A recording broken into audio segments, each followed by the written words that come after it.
ज्यादा विचार, नींद, थकावट नहीं होगी। बस इस एक रहस्य को जान लोगे तो इससे छुटकारा अवश्य ही आपको मिल जाएगा। ऐसी सिख गौतम बुद्ध ने कई सालों पहले उस वक्त की पीढ़ी को क्यों दी थी? इसके पीछे का रहस्य क्या है? आज इसी रहस्य के बारे में हम गौतम बुद्ध की कहानियों के माध्यम से जानेंगे। तो बिना देर किए चलिए उन कहानियों की शुरुआत करते हैं। पहली कहानी, कामयाबी के लिए अकेलेपन से गुजरना ही होगा। प्राचीन समय की बात है। एक समुद्र के किनारे एक गुरु अपना आश्रम बनाकर रहा करते थे। हजारों शिष्य उनसे ज्ञान ग्रहण करने के लिए दूर दूर से उनके पास आकर रहते थे। गुरु का ज्ञान देने का तरीका भी बड़ा ही अनूठा था। शुरुआत में वो अपने शिष्यों को उपदेशों के माध्यम से ज्ञान देते थे। उसके बाद वो अपने शिष्यों को उस ज्ञान का अनुसरण करने के लिए कहते थे। उस ज्ञान को अपने व्यवहारिक जीवन में उतारने को कहते थे। एक बार उस आश्रम में एक सम्राट अपने बेटे को लेकर पहुंचा। उस सम्राट ने उस गुरु से प्रार्थना की कि आप मेरे बेटे को अपने आश्रम में रहने दें और अपने तरीके से उसे ज्ञान दें।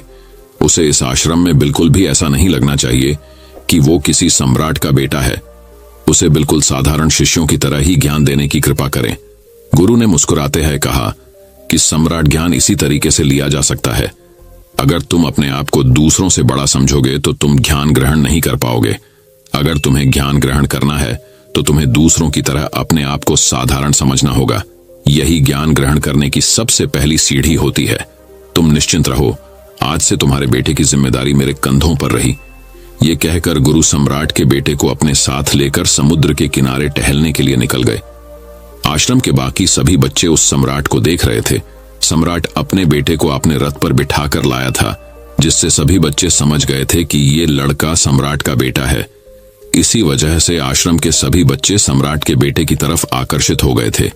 जब गुरु सम्राट के बेटे को लेकर समुद्र पर टहल रहे थे तो सम्राट का बेटा अचानक फूट फूट कर रोने लगा, क्योंकि अभी वो सिर्फ 12 वर्ष का था और 12 वर्ष की आयु में उसके पिता उसे अपने से दूर छोड़कर चले गए थे। ये सदमा वो बच्चा सहन नहीं कर पा रहा था। वो नहीं समझ पा रहा था कि उसके पिता उसकी भलाई के लिए उसे उस गुरु के पास छोड़कर गए हैं। उसे रोते हुए देखकर गुरु ने कहा कि बेटा, मैं तुम्हें चुप नहीं करा सकता कि आज मैं तुम्हारे आंसू पोंछ दूं, लेकिन कल तुम फिर अपने आप को अकेला पाओगे। याद रखना, जीवन में इंसान अकेला आता है और अकेला ही जाता है। जितनी जल्दी जो इंसान इस बात को समझ लेता है, वो उतनी जल्दी आत्मज्ञान के रास्ते पर निकल पड़ता है। गुरु ने अपनी बात आगे बढ़ाते हुए कहा कि जो इंसान अकेला रहना सीख लेता है, वही खुद से प्यार कर पाता है, और जो खुद से प्यार करना जानता है, वो किसी के भी जाने का अफसोस नहीं करता, क्योंकि वो खुद से ही प्यार करता है। धीरे धीरे तुम आश्रम के माहौल में ढल जाओगे। शुरुआत में तुम्हें समस्या आ सकती है, लेकिन कुछ दिनों के बाद तुम इसे आत्मसात कर लोगे। उसके बाद तुम्हें यही जगह बहुत अच्छी लगने लगेंगी। ये जगह तुम्हें अपनी महल जैसी लगने लगेंगी। संध्या हो चली थी। समुद्र के दूसरे छोर पर सूरज छिपने लगा था और अपनी लालिमा पूरे आसमान में बिखेर रहा था। बड़ा ही सुंदर दृश्य था और गुरु शिष्य को अपने साथ लेकर आश्रम में वापस लौट आए। उस शिष्य को भी थोड़ी सांत्वना मिली, क्योंकि गुरु की आंखों में एक अभूतपूर्व शांति झलक रही थी। और जब हम किसी एकांतवासी गुरु की आंखों में वो शांति देख लेते हैं तो हमारे हृदय से भी सारा भार हट जाता है। मन एकदम निर्मल हो जाता है। जब सम्राट का बेटा रात्र का भोजन करने के लिए भोजन कक्ष में पहुंचा तो आसपास के सभी शिष्य उसके पास आने लगे। उन सभी को पता था कि यह सम्राट का बेटा है और अगर हम इससे दोस्ती कर लेते हैं तो उससे हमारा बहुत फायदा होने वाला है। यही सोचकर आश्रम के ज्यादातर बच्चों ने उसे घेर लिया था।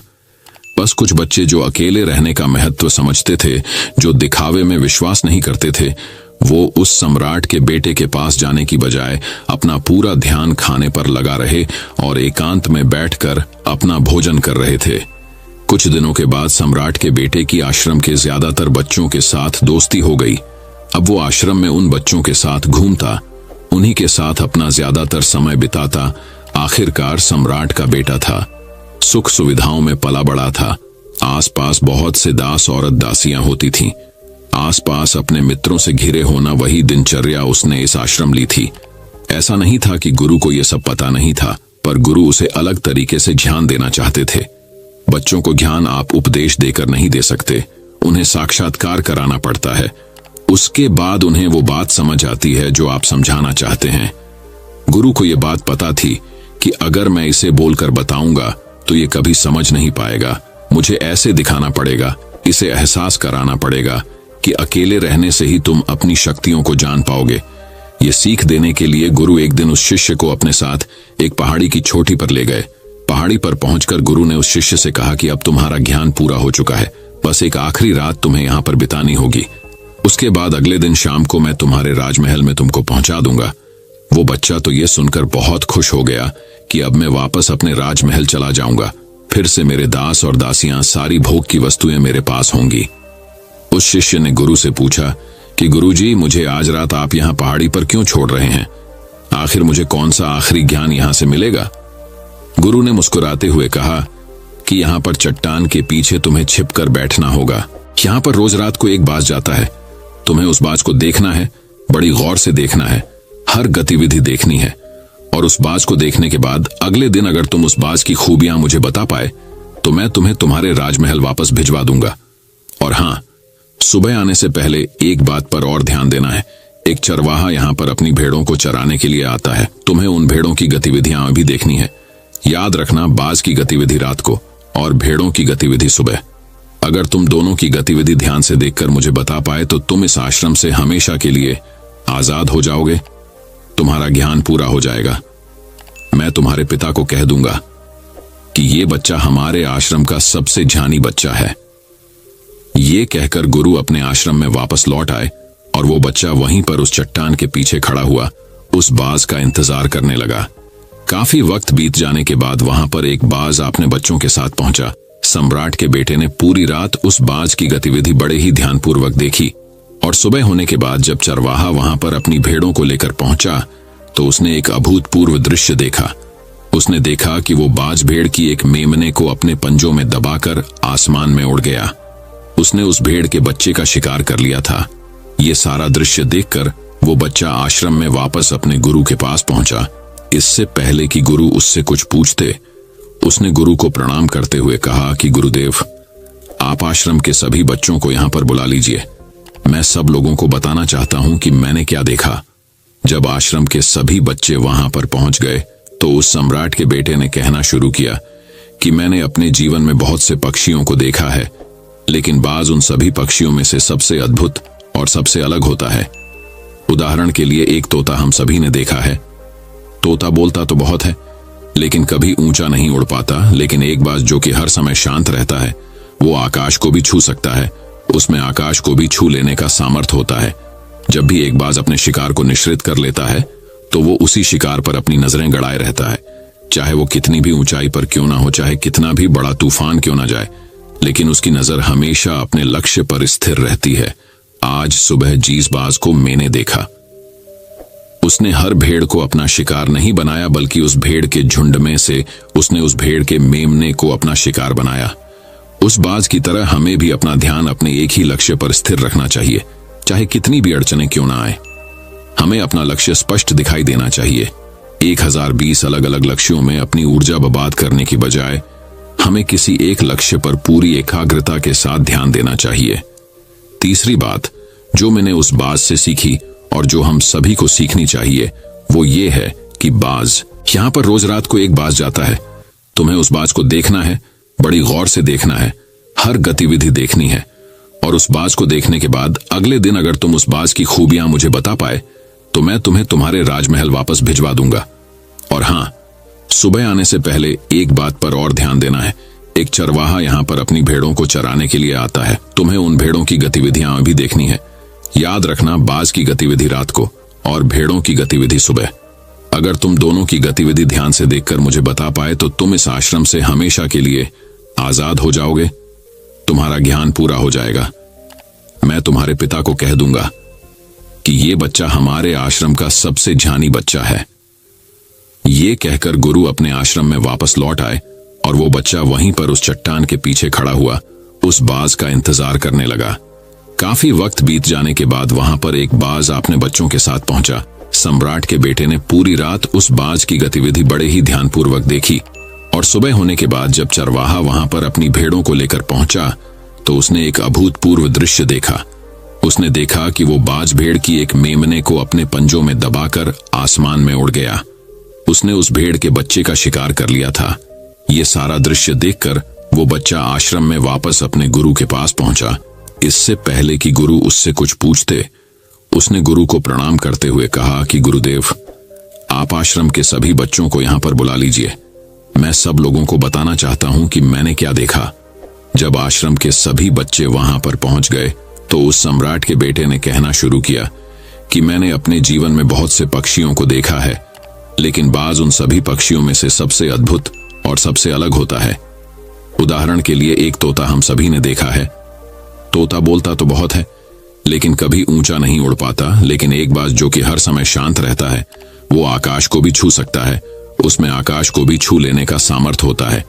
जब भी एक बाज अपने शिकार को निश्चित कर लेता है तो वो उसी शिकार पर अपनी नजरें गड़ाए रहता है, चाहे वो कितनी भी ऊंचाई पर क्यों ना हो, चाहे कितना भी बड़ा तूफान क्यों ना जाए, लेकिन उसकी नजर हमेशा अपने लक्ष्य पर स्थिर रहती है। आज सुबह जीस बाज को मैंने देखा। उसने हर भेड़ को अपना शिकार नहीं बनाया, बल्कि उस भेड़ के झुंड में से उसने उस भेड़ के मेमने को अपना शिकार बनाया।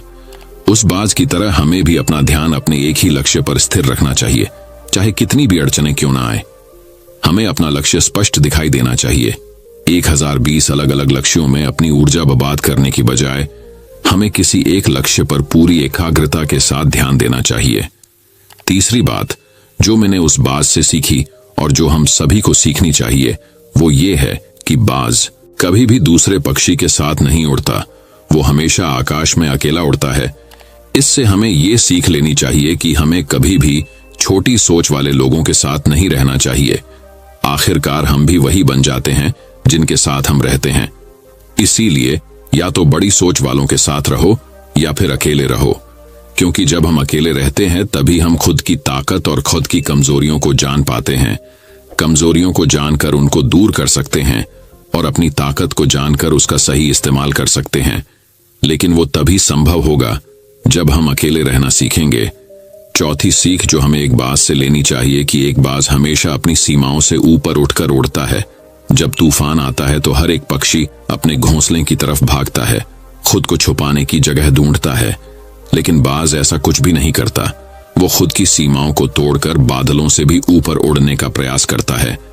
हवाएं उसे थपेड़े मारती हैं, पंख उसके बाहरी हो जाते हैं, पानी और धूल की वजह से उसे कुछ दिखाई नहीं देता, लेकिन वो फिर भी आसमान की तरफ उड़ता रहता है और अंततः बादलों से भी ऊपर निकल जाता है और वहां तब तक उड़ता रहता है जब तक मौसम ठीक नहीं हो जाता। अपनी सीमाओं को सिर्फ इसलिए तोड़ पाता है क्योंकि वो समस्या के आने पर उससे घबराता नहीं है, उससे डर कर बचने का प्रयास नहीं करता, बल्कि एक सकारात्मक नजरिए के साथ उसका सामना करता है।